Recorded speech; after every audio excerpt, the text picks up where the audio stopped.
Bismillah.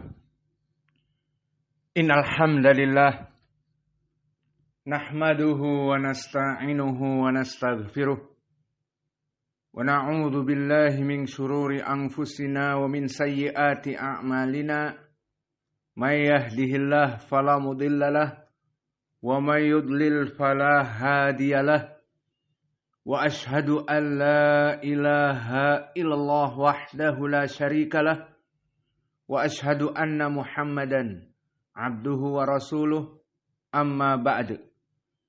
Alhamdulillah, pada kesempatan hari ini, hari Rabu ba'dal fajr, 1 dari bulan Mei 2024, bertepatan dengan 21 dari bulan Syawal 1445 Hijriyah.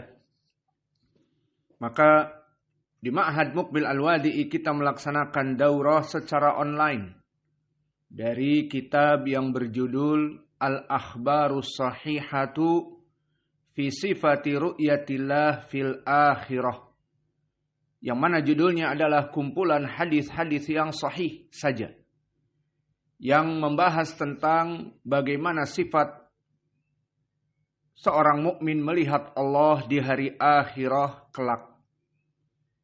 Dan kitab ini sudah dipersiapkan PDF, dan PDF akan diberikan bagi mereka orang-orang yang mendaftar secara resmi kepada panitia yang bernama Qais, maka akan diberikan PDF. Dan setelah selesai kitab, wallahu a'lam, 1 bulan kurang atau lebih, maka akan diadakan ujian.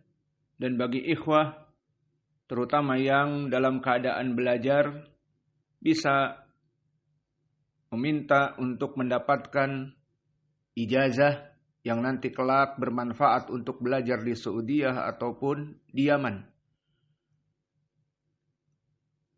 Maka kita masuk sekarang kepada pembahasan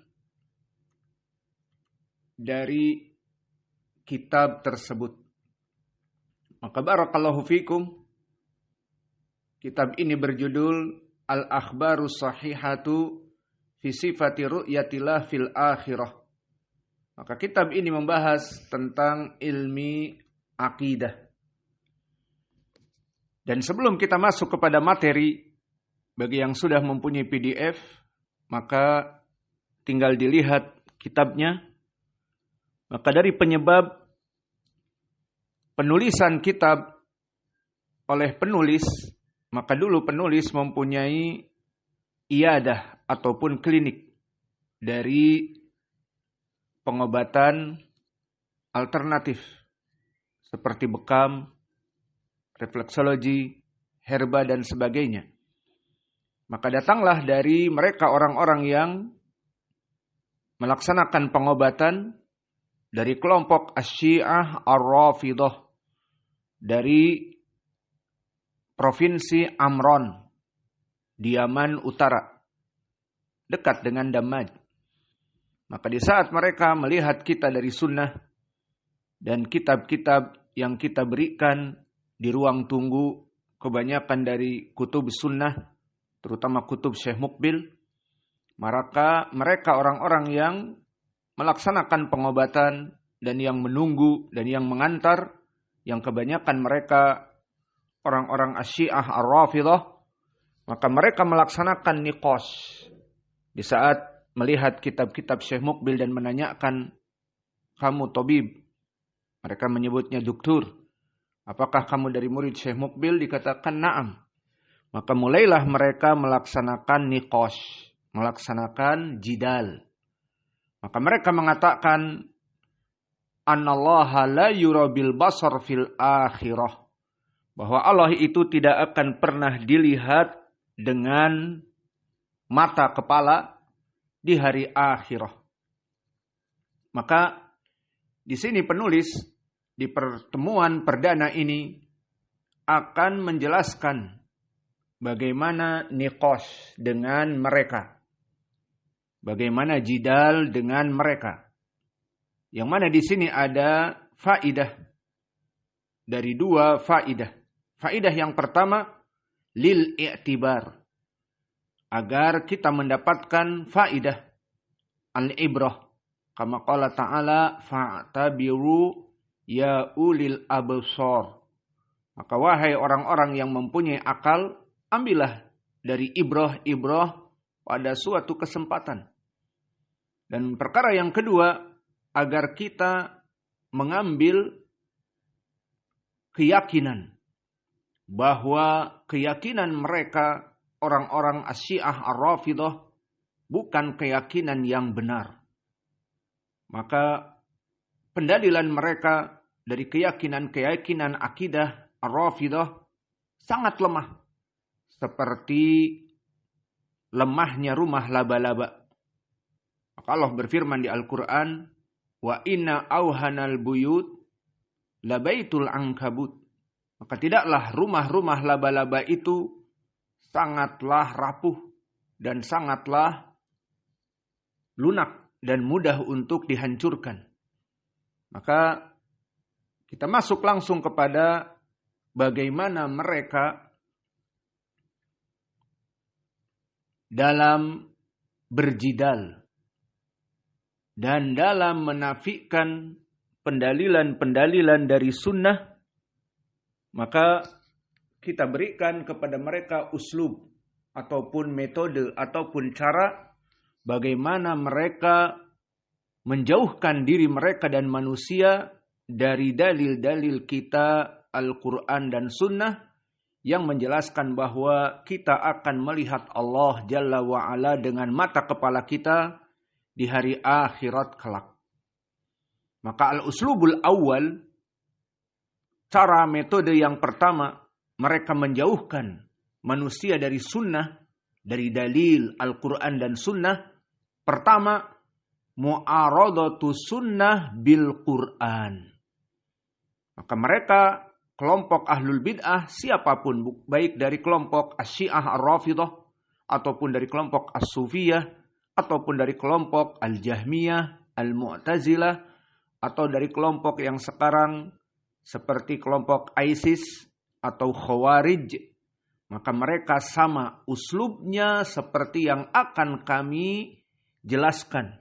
Sehingga bagaimana mereka melarikan kaum muslimin dari hujjah al-qawiyah yang ada pada ahli sunnah dari Al-Quran dan Sunnah sesuai pemahaman as-salafus saleh. Maka yang pertama yang perlu diingat, mu'aradatu sunnah bil Quran. Mereka membenturkan sunnah dengan Al-Quran. Maksudnya, di saat kita membeberkan sunnah dari hadis-hadis yang sahih, maka mulut kita ngepul ataupun ngebul dengan pendalilan sunnah-sunnah. Muttafaqun alaih dari fulan, muttafaqun alaih dari sahabat fulan ibnu fulan. Mereka dengan santainya mengatakan, hadis-hadis kalian tidak bermanfaat karena menyelisihi Al-Quran. Maka ini aqwa ma ladaihim fi saddil qaul as-sadid. Ini adalah hujah mereka pertama yang paling kuat.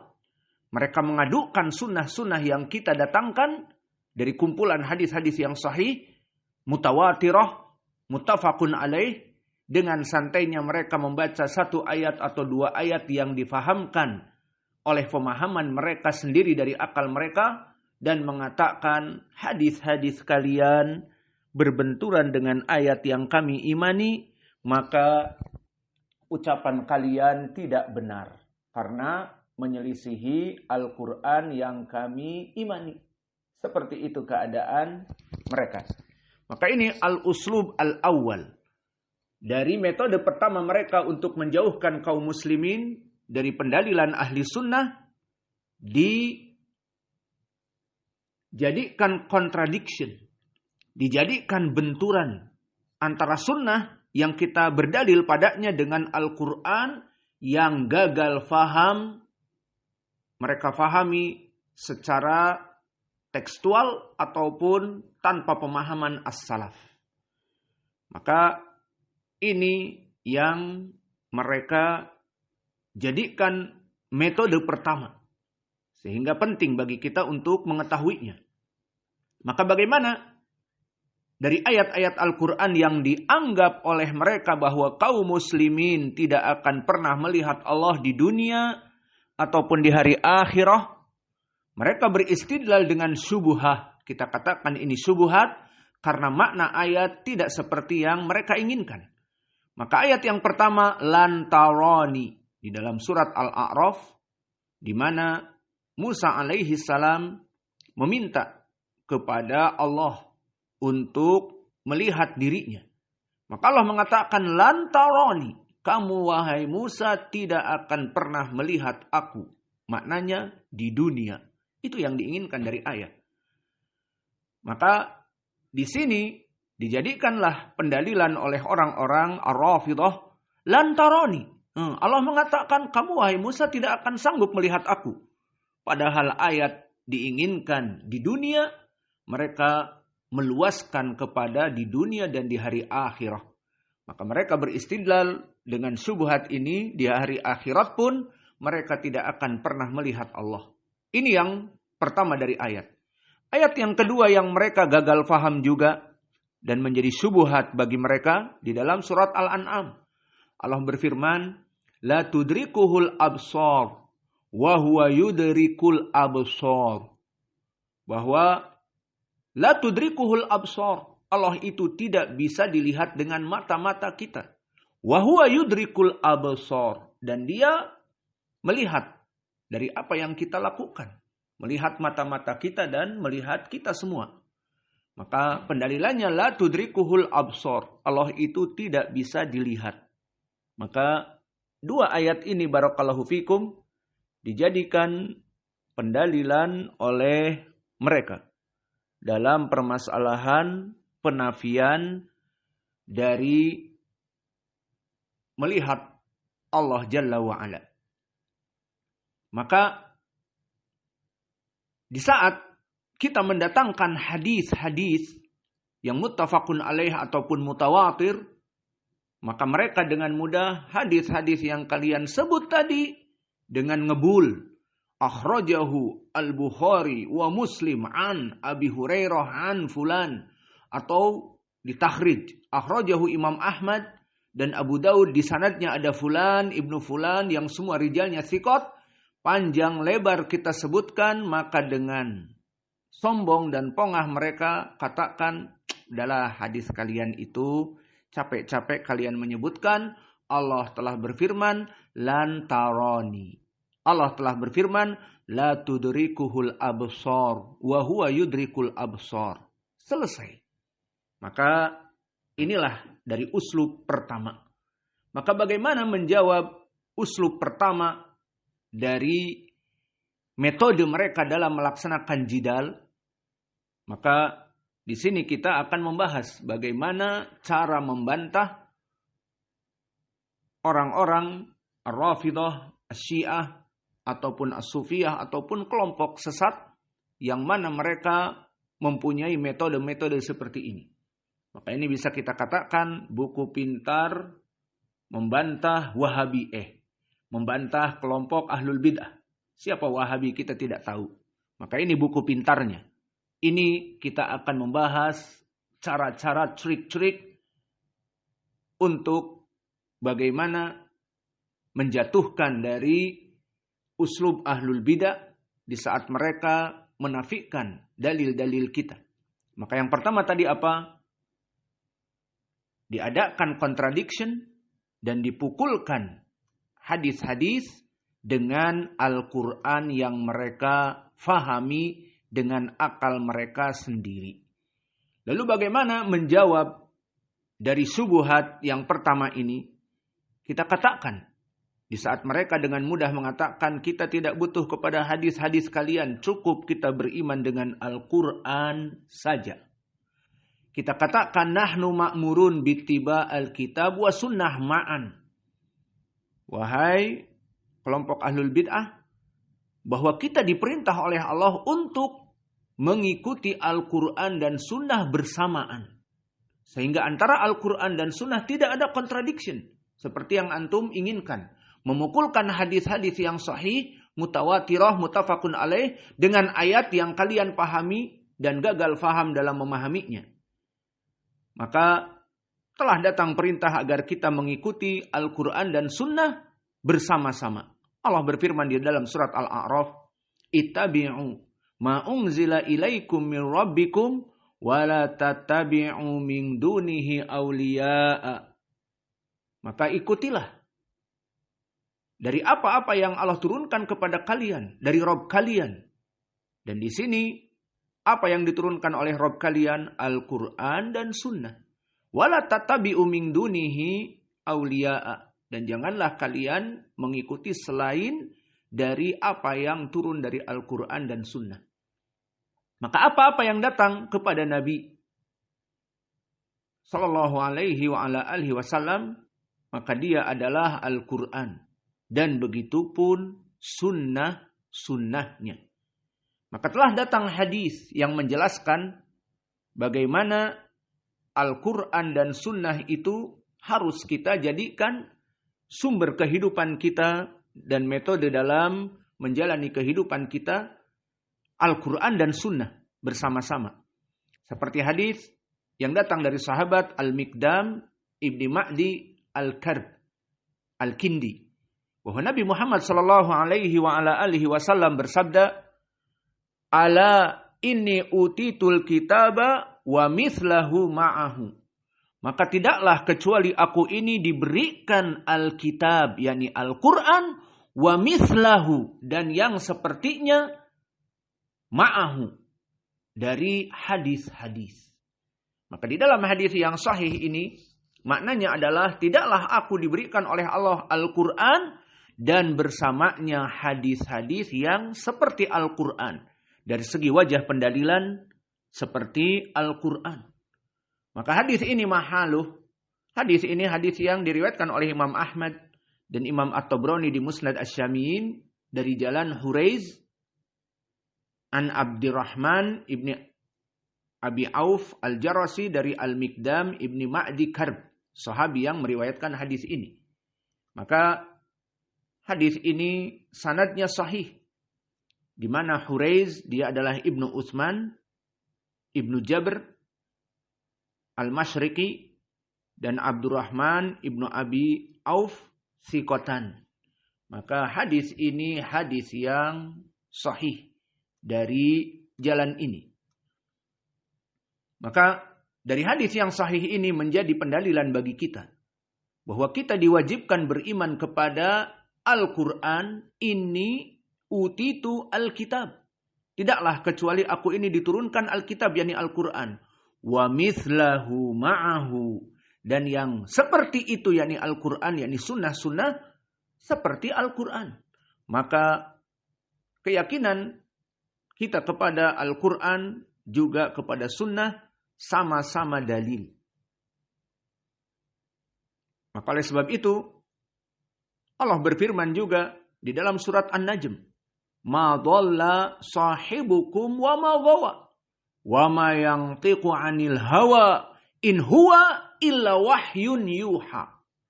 Maka tidaklah Nabi Muhammad itu dalam keadaan kesesatan.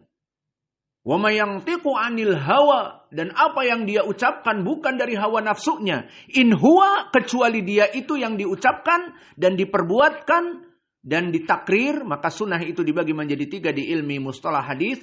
Sunnah dari qauliyah, dan sunnah dari fi'liyah, perbuatan, dan sunnah dari takrir. Seorang sahabat melaksanakan sesuatu di depannya dan Nabi diam, maka ini semuanya sunnah. In huwa illa wahyun yuha. Maka sunnah-sunnah itu kecuali juga wahyu yang diturunkan oleh Allah kepadanya. Maka di sini menjadi pendalilan yang jelas bahwa Al-Quran dari wahyu dan sunnah pun dari wahyu. Maka oleh sebab itu madhab ahli sunnah wal jamaah menggabungkan antara Al-Quran dengan hadis-hadis yang sahih. Maka tidak ada contradiction di antara Al-Quran dengan hadis-hadis yang sahih. Yang mana hadis-hadis yang sahih menjelaskan dari Al-Quran. Dan di sana datang hadis ancaman kepada mereka orang-orang yang beranggapan seperti kelompok sesat tadi. Yang mana mereka membenturkan Al-Quran dengan hadis dan mengatakan, cukuplah kepadaku Al-Quran. Jangan engkau datangkan hadis-hadis meskipun ngebul, kata kamu muttafaqun alaih, di sanadnya sahih, bla bla bla. Please, berikanlah kepadaku ruang hanya Al-Quran saja di hatiku. Maka ini ucapan berbahaya. Di mana dia hanya menginginkan Al-Quran saja dari sumber landasan hukum dan tidak mau dari sunnah, dikarenakan dipikirnya sunnah-sunnah menyelisihi pendapat mereka, karena di sunnah jelas bagaimana kita melihat Allah di hari akhir. Maka mereka mengatakan, cukuplah kami dengan Al-Quran ini. Maka ini ucapan telah datang di zaman Nabi, bahwa ucapan dan pemikiran cukuplah kami dengan Al-Quran, tidak mau mengimani hadis, itu telah dijelaskan di dalam hadis bahwa ini adalah pemikiran yang sesat dan menyesatkan. Seperti datang di dalam hadis dari Al-Miqdam ibni Ma'di Yakrib Al-Kindi, seperti sahabat yang tadi, maka dikatakan oleh sahabat Al-Miqdam ibni Ma'di Al-Yakrib atau Al-Kandi, bahwa Nabi Muhammad sallallahu alaihi wa ala alihi wasallam harrama asya'a yauma Khaybar al-himar wa ghairuhu. Bahwa di saat terjadi perang Khaybar, Nabi Muhammad sallallahu alaihi wa ala alihi wasallam mengharamkan perkara-perkara dengan sunnah. Mengharamkan perkara-perkara dengan sunnah, bukan dengan Al-Quran saja. Maka di saat Nabi di perang Khaybar mengharamkan perkara-perkara dengan sunnahnya, bukan dari Al-Quran, dari Allah. Karena sunnah ini pun dari ucapan beliau, dalil. Maka berkata Nabi, la yushiku rajul muttaki'an ala arikatih yuhaddithu bihadithi fayaqul bainana wa bainakum kitabullah ma wajadna fihi min halalin astahlalnahu wa ma wajadna fihi min haramin haramnah. Ala wa inna ma harama Rasulullah sallallahu alaihi wa ala alihi wasallam fahuwa mithlu ma haramallahu ta'ala. Di dalam hadis ini disebutkan oleh Al-Miqdam ibnu Ma'di Yakrib, seorang sahabi, di saat Nabi mengharamkan di perang Khaybar, di antaranya memakan atau menyembelih keledai. Yang keledai itu keledai yang jinak, seperti yang ma'ruf, donkey, maka itu haram. Adapun keledai yang liar boleh, halal, dan itu diburu, dan maknanya kuda zebra, itu halal. Maka di saat Nabi mengharamkan dari keledai-keledai yang pada saat itu hukumnya halal untuk disembelih, maka Nabi telah menjelaskan di antara mereka para manusia akan ada yang terkena fitnah, tidak mau mengikuti hadis karena hawa nafsu. Maka dikatakan oleh Nabi, la yushiku rajul muttaqi'an ala arikati yuhadditsu bihadisi fayaqul bainana wa bainakum kitabullah. Maka akan ada seseorang kelak di zaman yang akan datang, yang mana dia dalam keadaan duduk bertelekan mengikuti hawa nafsu dan berbicara tentang sunnah-sunnahku, maka mengatakan cukuplah di antara kita di dalam Islam ini Al-Quran saja. Mawajadna fihi min halalin istahlalna. Apa-apa yang di Al-Quran dihalalkan boleh dimakan, yaitu kita makan. Dan apa-apa yang didapati di dalam Al-Quran haram, haramna. Kita haramkan. Maka tidak butuh kepada hadis. Maka apa jawab Nabi di dalam hadis ini terhadap mereka orang-orang yang duduk bertelekan menghukumi hadis dengan cukup mengatakan aku Al-Qur'aniyun, hanya cukup bagiku Al-Qur'an saja. Kita tidak memandang kepada hadis.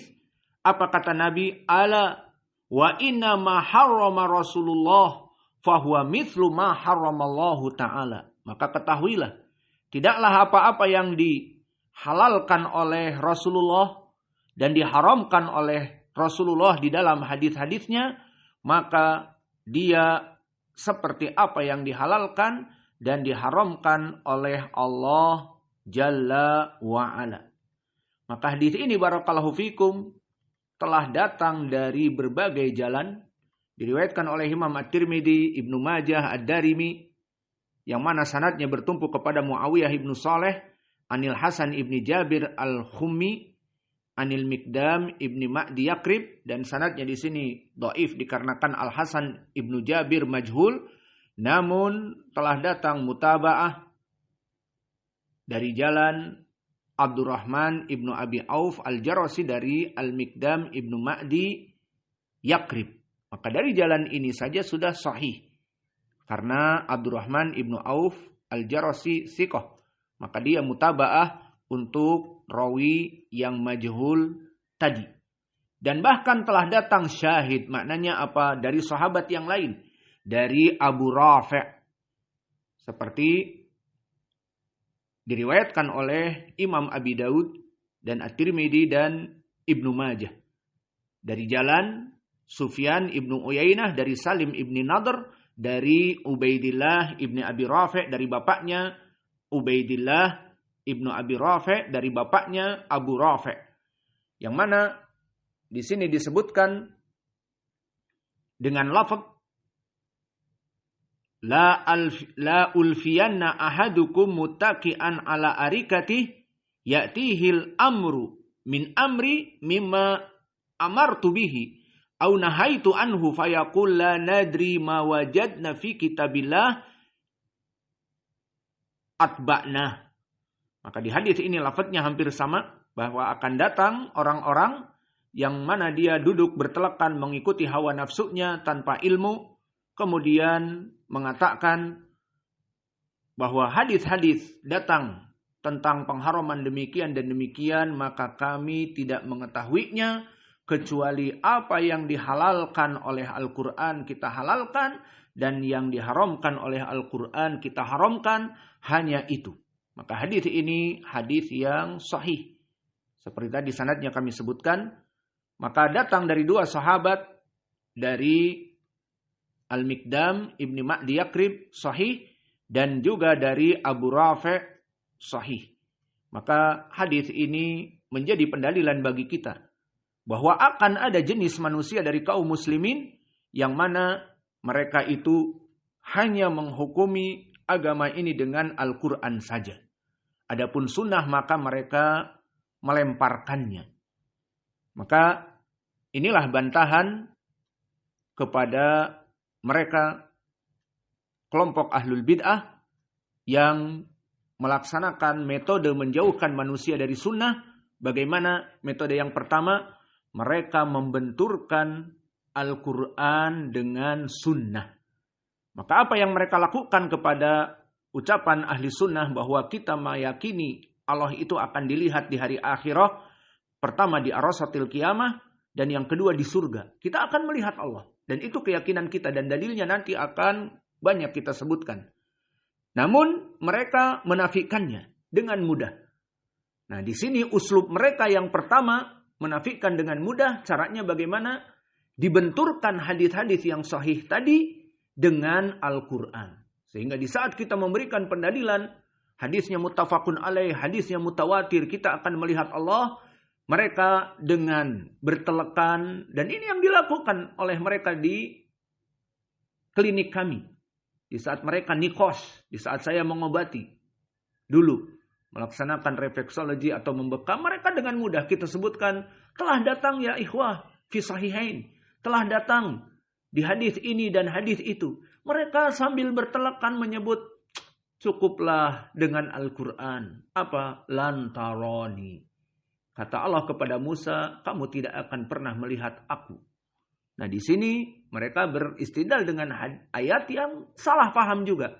Di mana ayat ini Allah mengatakan kamu tidak akan pernah sanggup melihatku di mana di dunia. Karena digandengkan oleh Allah di ayat yang setelahnya. Kalau kamu ingin melihat aku, lihatlah kepada gunung. Jika gunung itu mampu untuk melihatku, maka kamu akan melihatku. Ternyata Allah menampakkan kepada gunung, hancur gunung itu. Maka Musa pun dalam keadaan pingsan, jatuh, pingsan. Maka ayat yang mereka lakukan ataupun perbuatan yang mereka lakukan membenturkan ayat Al-Quran dengan hadis, ini cara mereka yang paling kuat untuk membantah dalil-dalil ahli sunnah. Dan ini telah kita jawab tadi. Apa jawabannya? Pertama, bahwa di dalam Islam Al-Quran dan sunnah kedudukannya sama. Seperti tadi hadis yang telah kita bahas tadi, bahwa ala ini utitu, bahwa tidaklah aku itu diberikan Alkitab, Al-Quran, wa mithlahu ma'ahu, dan yang selain dari Al-Quran yakni hadis. Maka kita beriman kepada Al-Quran dan hadis, dan sesuai ayat, wa ma yantiqu 'anil hawa in huwa illa wahyun yuha, bahwa apa-apa yang dikeluarkan oleh Nabi di dalam Al-Quran ataupun hadis semuanya adalah wahyu. Maka ini jawaban kita kepada mereka. Dan yang kedua, apa yang kalian perbuat hanya beriman kepada Al-Quran dan membenturkan dengan sunnah sehingga kalian mengatakan cukuplah kepada kami Al-Quran, jika menyelisihi sunnah maka sunnah itu dibuang oleh kalian. Kita katakan itu telah datang hadis, dan tadi hadisnya sahih dari sahabat Al-Miqdam ibni Ma'di Yakrib dan juga dari sahabat Abu Rafi' yang menjelaskan akan ada manusia di zaman datang yang mana dia duduk bertelekan mengikuti hawa nafsunya.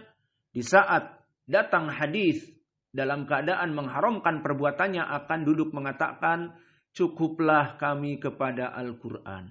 Apa yang diharamkan Al-Quran kami haramkan. Kenapa mengikuti hadis? Tidak usah mengikuti hadis.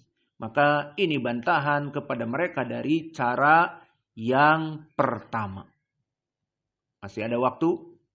Kalau masih ada waktu kita masuk kepada jawaban kepada syubhat yang kedua. Maka tidak apa-apa kita masuk sekarang kepada al-uslub ats-tsani. Maka al-uslub ats-tsani, cara yang kedua dari trik mereka untuk membodohi manusia, terutama orang-orang awam yang tidak mau belajar dan tidak menuntut ilmu, maka dibodohi oleh kelompok ahlul bid'ah ini. Setelah mereka sukses dengan uslub yang pertama, mereka membenturkan hadis-hadis yang sahih dengan Al-Quran. Cukuplah Quran. Kenapa harus dibenturkan dengan hadis-hadis? Al-Quran, kalamullah, ucapan Allah, bla bla bla. Dan telah kita bahas tadi. Kedua, uslub yang kedua yang mereka lakukan untuk menjauhkan manusia dari dalil-dalil ahli sunnah adalah yattabi'una al-mutasyabih wa yada'una al-muhkam. Maka mereka mengikuti ayat-ayat Al-Quran yang mutasyabih. Apa makna al-mutasyabih? Maknanya adalah ayat-ayat yang bersifat mujmal, bersifat umum, yang bisa diseret kemana-mana oleh kelompok ahlul bid'ah, bisa bersifat general, bersifat umum, yang bisa dijadikan oleh mereka syubhat. Dan mereka mengikuti ayat-ayat yang bersifat general umum ini, dan ayat-ayat yang jelas mereka buang. Maka ini juga uslub yang kedua, bagaimana kelompok ahlul bid'ah menghancurkan pendalilan ahli sunnah. Maka kita di saat misalnya mendatangkan Al-Quran sekarang, kita tidak ingin mendatangkan hadis, karena di uslub yang pertama, di metode yang pertama mereka akan membenturkan dengan Al-Quran. Maka kita katakan, oke lah, kamu tidak melihat kepada hadis-hadis kami yang sahih, yang mutawatir. Oke, kita berikan juga Al-Quran, sama seperti kamu berdalil dengan Al-Quran. Di saat kita memberikan Al-Quran, sama seperti mereka membaca Al-Quran, Al-Quran kita dibenturkan Al-Quran yang mereka fahami. Apa itu? Yattabi'unal mutasyabih wa yada'una al-muhkam. Mereka mengikuti ayat-ayat yang bersifat general agar mereka menghukuminya dengan lughah Arabiyah. Mereka mengatakan kita Arab, kamu Ajam, kamu orang Indonesia. Antal Andalusi wa nahnu Arab. Itu kebanggaan mereka. Padahal mereka maknanya pun salah atau maknanya pun tidak sesuai dengan tafsiran salaf. Namun mereka berdalil kami Arab lebih paham kepada Al-Quran. Maka mereka mengatakan yattabi'una al-mutasyabih wa yada'una al-muhkam. Kita memberikan dalil yang dari Al-Quran yang lebih spesifik, lebih detail. Maka mereka akan lari dan mengatakan cukup bagi kami ayat yang bersifat umum tadi.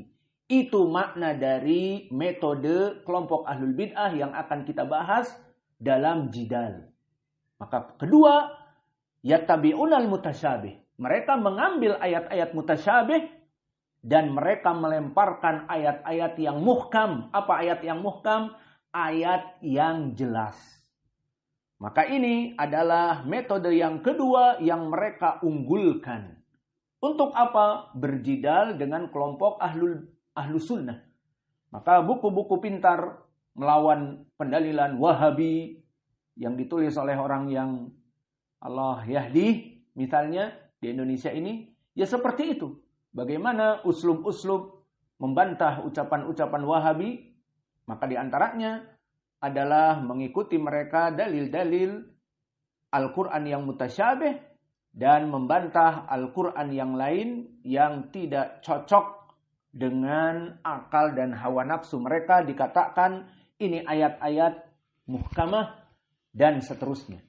Maka ini adalah pendalilan ataupun subuhat ataupun metode mereka dalam menghancurkan pendalilan ahli sunnah yang mereka jalankan dan sukses untuk membodohi kaum muslimin dari orang-orang awam. Maka oleh sebab itu diwajibkan menuntut ilmu. Karena orang-orang awam yang tidak menuntut ilmu, yang sibuk hanya sekedar bekerja dan bekerja, maka akan masuk kepada jebakan-jebakan kelompok ahlul bid'ah.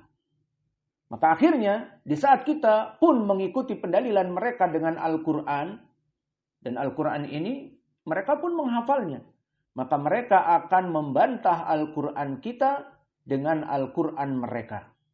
Cukuplah bagi kami ayat ini. Kami pun mempunyai ayat kalian tidak seperti yang kami pahami. Maka mereka menjadikan ayat-ayat yang pada mereka bersifat general umum, menafikan ayat-ayat yang jelas yang ada pada kita. Apa contohnya? Di dalam permasalahan ini pun banyak pendalilan dari ayat Al-Quran bahwa kita melihat Allah. Dan pendalilannya lebih jelas daripada pendalilan mereka. Contohnya, di dalam surat Yunus, permasalahan melihat Allah ada di Al-Quran. Allah berfirman, lilladzina ahsanul husna wa ziyadah. Di dalam ayat ini telah ditafsirkan oleh salaf bahkan Nabi sendiri. Dari sanad yang nanti akan kita bahas. Dari hadis Ubay ibnu Ka'ab dan Ka'ab ibnu Ujrah yang bisa sahih atau hasan. Makna ayat ini telah ditafsirkan oleh Nabi sendiri.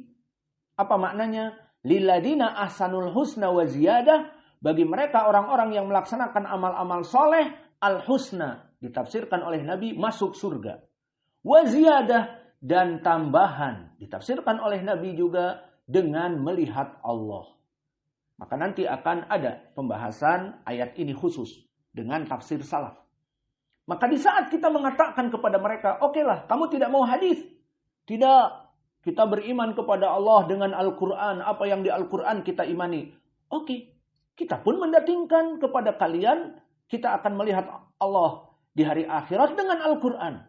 Maka kita bacakan ayat ini, lilladina ahsanul husna wa ziyadah. Ini ayat muhkamat. Kenapa kita sebutkan ayat muhkamat? Ayat yang spesifik.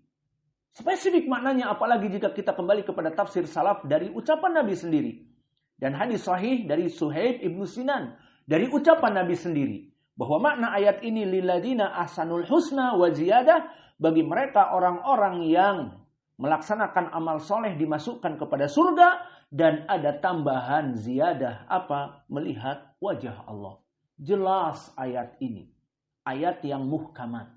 Namun hati-hati mereka tidak mau untuk menerima ayat ini, dilemparkanlah ayat ini dengan mengatakan, cukuplah kami beriman kepada ayat yang kami punya, dan itu yang kamu sebutkan, kami tidak beriman kepadanya. Lihat bagaimana mereka bermain dengan hawa nafsu. Sama-sama pendalilan Al-Quran, namun mereka hanya lebih beriman kepada ayat yang bersifat umum, dan itu diseret oleh kebid'ahan mereka untuk membela hawa nafsu mereka. Maka di saat kita mendatangkan juga di klinik itu, oke, kamu ingin Al-Quran, kita berikan Al-Quran. Lilladzina ahsanul husna wa ziyadah. Sangat jelas. Bagi mereka orang-orang yang beramal soleh di dunia dimasukkan surga dan wa ziyadah, tambahan melihat wajah Allah. Apa yang mereka katakan, dan itu kami catat dulu. Da'anna min hadihil ayat fayudandinun biqaulihi ta'ala lantarani wa biqaulihi la tudrikuhul absar. Maka mereka dengan mudah sambil duduk-duduk bertelekan di ruang tamu kita, di tempat pengobatan, da'anna min hadihil ayat. Jangan berikan kepada kami ayat yang kamu baca itu. Karena kami hanya beriman kepada ayat yang kami yakini tadi, 2 ayat, lantarani, wahai Musa kamu tidak akan mampu melihatku. Dan ayat tadi, la tudrikuhul absar, tidak ada mata-mata yang melihat Allah. Maka ini ayat yang diulang-ulang oleh mereka. Ayat yang lain yang lebih gamblang, lebih muhkam, dinamakan muhkam, lebih detail, menjelaskan lilladzina ahsanul husna wa ziyadah. Orang-orang yang dulu di dunia melaksanakan amal soleh dimasukkan surga dan diberikan tambahan melihat Allah, mereka nafikan. Sifat yang khusus dari Al-Quran mereka nafikan. Namun yang bersifat umum, lantaroni, kamu tidak akan pernah melihatku, wahai Musa. Kenapa diambil ayat ini? Karena bersifat umum. Mereka seret. Yang diinginkan tidak melihat di dunia dan di hari akhirat. Padahal di ayat ini yang diinginkan di dunia saja. Musa tidak akan pernah mampu melihat Allah di dunia. Dan juga di ayat yang kedua di surat Al-An'am, la tudrikuhul absar, tidak ada mata-mata yang bisa melihat Allah, ini pun di dunia. Namun di hari akhirah, Al-Quran juga mengatakan lilladzina ahsanul husna wa ziyadah. Maka ini uslub mereka yang kedua. Maka tidaklah mereka meninggalkan ayat-ayat muhkamat yang kami baca tadi, kecuali karena hawa nafsu mereka. Dan contoh lain kita berikan ayat yang detail juga seperti ini.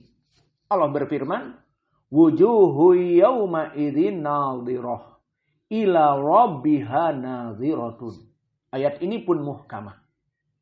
Apa maknanya? Di surat Al-Qiyamah, wujuhu yawma idzin nadhirah. Wajah-wajah mereka dalam keadaan sumringah bahagia. Di saat apa? Ila rabbiha nadhiratun. Di saat mereka melihat Allah, melihat wajah Allah. Ayat ini jelas menjelaskan bagaimana kaum muslimin dalam keadaan berbahagia melihat wajah Allah. Dan ayat ini muhkamah. Apa kata mereka? Sama kasusnya. Mereka mengatakan da'anna min hadihil ayat. Cukuplah wahai dokter dengan ayat-ayat ini. Gak usahlah dibacakan lagi. Cukup kami beriman dengan 2 ayat yang mujmal, yang general, yang bersifat umum tadi. Apa? Lantarani, wahai Musa kamu tidak akan mampu melihatku, dan la tudrikuhul absar, tidak ada manusia yang bisa melihatku. Selesai. Padahal ini yang diinginkan, memang benar tidak bisa melihat tapi di dunia. Adapun di hari akhirah kita akan melihat Allah. Maka kita jawab uslub yang kedua ini, metode yang mereka biasa lakukan dengan mengambil ayat yang mujmal, yang general, dan membuang ayat Al-Quran yang muhkamat. Kita katakan bahwa apa yang mereka lakukan ini telah datang di zaman Nabi. Nabi mewanti-wanti akan ada orang-orang seperti ini. Dan jika ada orang-orang seperti ini, apa sikap kita sebagai kaum muslimin? Fahdaruhum. Agar kita menjauhinya. Jangan duduk dengan mereka. Jangan mengambil ilmunya dari kelompok ahlul bid'ah ini. Maka telah datang pendalilannya mana? Hadis yang tidak tanggung-tanggung, muttafaqun alaih, dalam puncak kesahihan. Hadis muttafaqun alaih adalah hadis yang sangat kuat. Maka datang dari Aisyah, di mana Aisyah membacakan ayat di dalam surat Ali Imran, di mana Aisyah meriwayatkan Nabi membaca ayat Ali Imran, kemudian dibacakan kepada para tabi'in. Apa itu ayatnya? Huwallazi anzala 'alaikal kitaba minhu ayatum muhkamat hunna ummul kitab wa ukharu mutasyabihat. Fa ammal ladzina fi qulubihim zaygun fayattabi'una ma tasyabaha min ibtigha'al fitnah wa ibtigha'a ta'wilih wa ma ya'lamu ta'wilahu illallah warasikhuna fil ilm yaquluna amanna bihi kullun min 'indi rabbina wa ma yadhakkaru illa ulul albab. Maka di dalam surat Ali Imran ini telah dijelaskan bahwa dia Al-Quran yang diturunkan kepada kamu wahai Muhammad itu ada sifatnya. Apa itu? Minhu, dari Al-Quran itu ayatun muhkamat. Hunna umul kitab. Maka dia bersifat spesifik. Dan itu adalah umul kitab, maknanya kebanyakan dari Al-Quran seperti itu. Wa ukharu, dan jenis yang kedua mutasyabihat, bersifat umum general. Ini dari ayat Al-Quran. Bahwa Al-Quran disifatkan oleh Allah, ada yang bersifat muhkamat, hunna umul kitab, dalam jumlah yang lebih banyak, dan di sana sedikit yang bersifat umum. Dan yang bersifat umum ini nanti disebutkan oleh Allah dan Rasul kita, itu ayat akan menjadi permainan bagi kelompok ahlul bid'ah. Maka disebutkan, fa'amal ladina fi qulubihim zayghun. Adapun orang-orang yang menyeleweng di dalam hatinya, fayattabi'una ma tasyabaha min. Maka mereka akan mengambil ayat-ayat yang bersifat general umum tadi untuk apa? Dua perkara tujuannya. Ibtigha'al fitnah, ini yang pertama. Mereka akan mencari fitnah di dalam agama ini. Melaksanakan kebid'ahan. Membid'ahkan yang sunnah. Mensunahkan yang bid'ah. Ini makna fitnah. Kedua, wabtigha'a ta'wilih. Dia akan mengambil ayat-ayat yang mutasyabih untuk menjadikan pendalilan dari syubhat kebid'ahan mereka. Dua ini tujuannya. Pertama, ibtigha'al fitnah. Kedua, ibtigha'a ta'wilih. Mengambil ayat yang mutasyabih untuk membuat fitnah, membuat perkara bid'ah. Seperti mereka mengatakan Allah tidak dilihat di hari akhirat. Melaksanakan bid'ah dengan ayat muhkamat tadi. Apa yang sering diulang? Lantaroni. Kamu tidak akan mampu melihatku wahai Musa. Dijadikanlah ayat yang mutasyabih ini dalil bagi mereka untuk menjadikan kebid'ahan kaum muslimin tidak melihat Allah di hari akhirat. Maka ini contoh tatbik bagaimana mereka itu kelompok ahlul bid'ah sesat. Ya karena ini. Pertama, ibtigha'al fitnah menjadikan kebid'ahan dalam pemikiran mereka. Kedua, ibtigha' ta'wili, mereka mengambil syubhat dari ayat yang mutasyabih ini untuk membela kebid'ahan mereka. Maka dari tadi kita berikan ayat yang muhkamat, mereka menafikan. Cukuplah dengan ayat lantaroni dan la tudrikuhul absor. Ini bersifat umum. Maka ini kelompok ahlul bid'ah telah disebutkan bagaimana sifat mereka dalam berjidal. Bahwa mereka membuang ayat-ayat muhkamat dan mencintai ayat mutasyabih karena ibtigha'al fitnah wa ibtigha'a ta'wilih, dua tujuan ini. Dan dinafikan oleh Allah, wa ma ya'lamu ta'wilahu illallah. Dan kelompok orang-orang sesat ini tidak mengetahui definisi ataupun makna ayat dengan benar kecuali Allah. Dan siapa? Warasikhuna fil ilm. Mereka kelompok ulama dari ahli sunnah yang berdakwah dengan ilm dan mengikuti Al-Quran dan sunnah sesuai pemahaman as-salafus saleh. Maka disebutkan, dinafikan tidak ada yang benar dari mereka dalam beriman kepada ayat-ayat mutasyabih kecuali Allah. Warasikhun. Maka waw di sini waw atifah, ilallahu marfu karena istisna, dan juga warrasikhun, ar-rasikhun marfu. Maknanya para ulama ahli sunnah yang mempunyai ilmu, yang belajar ilmu dengan ahli sunnah, bukan dengan kelompok sesat juga. Yang mana mereka yaquluna amanna bihi kullun min indi rabbina. Maka kami beriman kepada semua ayat muhkamat dan ayat mutasyabih, semuanya datang dari Allah. Kesimpulannya mereka tidak membedakan ulama ahli sunnah, ini ayat muhkamat, ini ayat mutasyabih, mana yang mengikuti hawa nafsu mereka dari kelompok ahli sunnah diikuti, ayat-ayat yang tidak mengikuti pendapat kita dibuang. Tidak. Kata Allah, mereka yaqulun amanna bihi kullun min indi rabbina. Ayat-ayat mutasyabih dan ayat-ayat yang muhkamat semua datang dari Allah, kita beriman. Tidak dibenturkan. Ini dia jawaban ke mereka.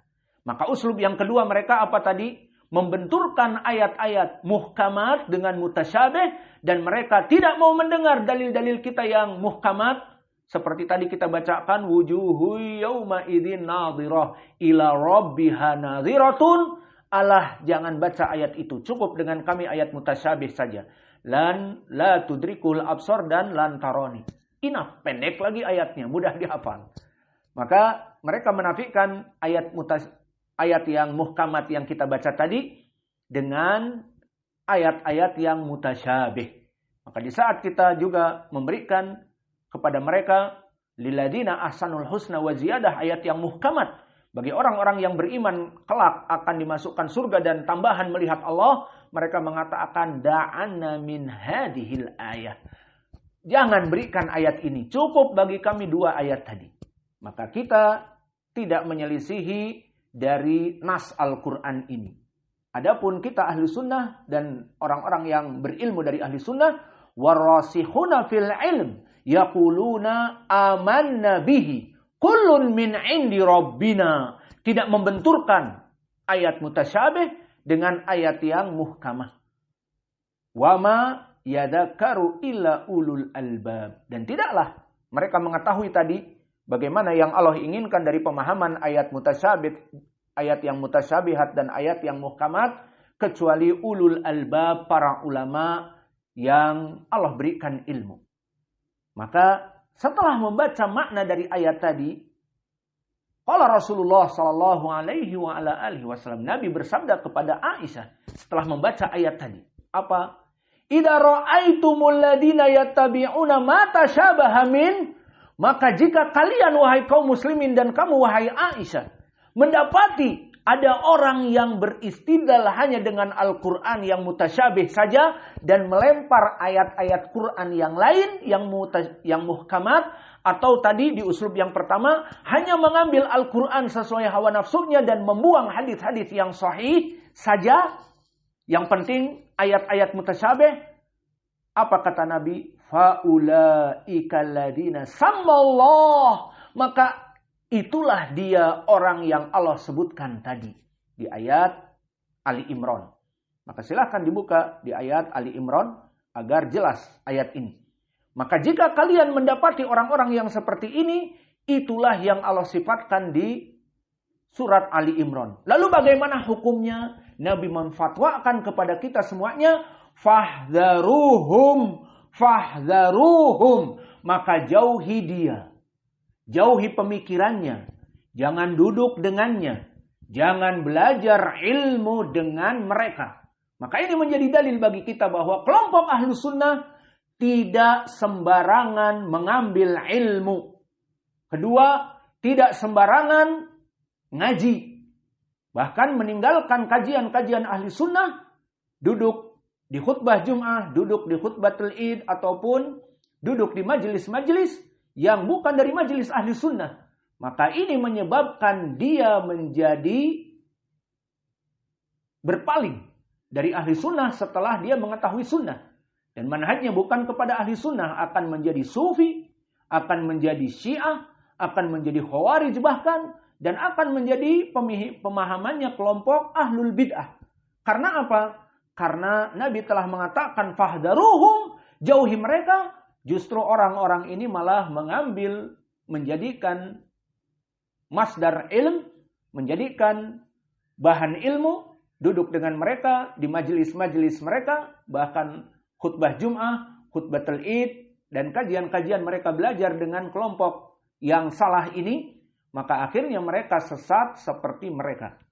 Maka mungkin ini yang bisa kita berikan dari pembukaan kitab Al-Akhbar As-Sahihah fi Sifati Ru'yatillah fil Akhirah. Dari kitab yang kita bahas yang berjudul Kumpulan Hadis-Hadis yang Sahih dari sifat melihat Allah di hari akhirah.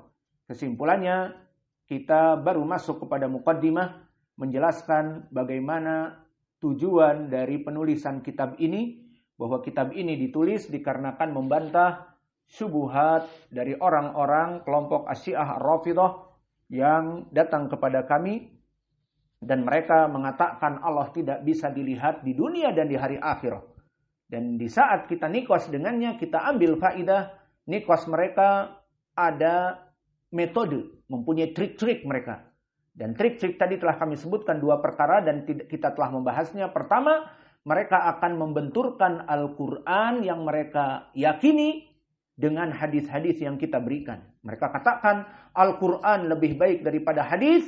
Al-Quran kalamullah, hadis hanya sekedar kalam Nabi meskipun kamu menganggap itu sahih. Bahaya. Yang kedua, mereka mengatakan di saat kita mendendangkan juga Al-Quran, maka mereka masuk kepada metode yang kedua. Cukuplah Al-Quran yang kalian baca ayat-ayat muhkamat. Kami beriman juga kepada Al-Quran yang kami imani dari mutasyabih. Jangan berikan kepada kami ayat tadi, kami cukup beriman kepada ayat kami. Lihat, tidak mau mendengar dalil kita dan cukup dengan dalil mereka yang salah kaprah. Maka inilah uslub 2 metode yang tutorial ini, kedua tutorial ini bisa kalian jadikan menjadi mizan, timbangan. Bagaimana kelompok-kelompok ahlul bid'ah kok tetap ngengkel, tetap kekeh bahasa Sundanya, tetap bersikukuh kepada kebid'ahan mereka karena uslub mereka tadi.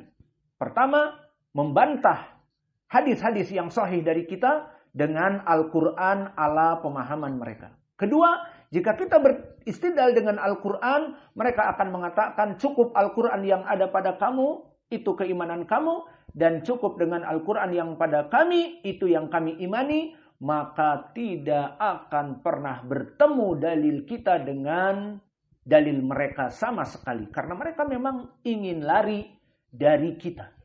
Maka ini yang bisa kita berikan dan insya Allah kita melaksanakan daurah ini dalam keadaan setelah selesai sholat, ba'da duhur, ba'dal asr, ba'dal maghrib, dan ba'dal fajr seperti sekarang.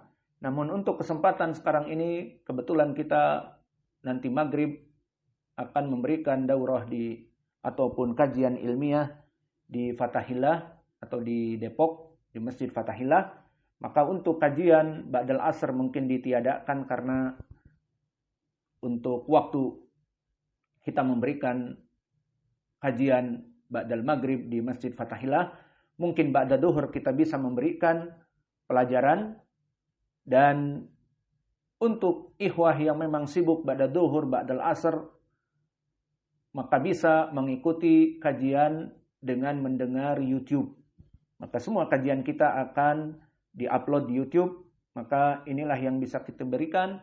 Wa naktafi ilahuna wa jazakumullahu khaira wa barakallahu fiik. Sekali lagi, jika kalian ingin mendapatkan PDF, maka silahkan daftarkan dengan resmi kepada Qais dan ada nomornya di undangan.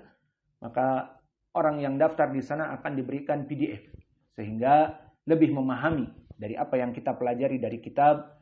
Wa naktafi ilahuna wa jazakumullahu khaira wa barakallahu fi ilmikum. Subhanakallahumma bihamdika asyhadu an la ilaha illa anta